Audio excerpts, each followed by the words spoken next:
Ketua Umum PDIP Megawati Soekarno Putri memberi instruksi baru untuk kepala daerah dari kadernya soal retreat di Akademi Militer atau Akmil Magelang, Jawa Tengah.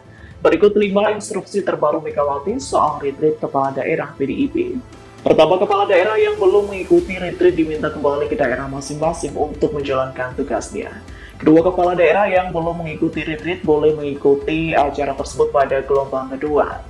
Kemudian, apabila kepala daerah berhalangan hadir dalam retreat, dapat diwakili oleh sekretaris daerah. Lalu keempat, kepala daerah yang sudah mengikuti retreat angkatan pertama diminta menyesuaikan dengan agenda yang sudah berjalan. Kelima, wakil kepala daerah yang pasangannya sudah mengikuti retreat diminta hadir dalam penutupan acara. Sebelumnya, Megawati memberikan instruksi agar kadernya menunda ikut retreat di Magelang pada Download Tribun X sekarang, menghadirkan lokal menjadi Indonesia.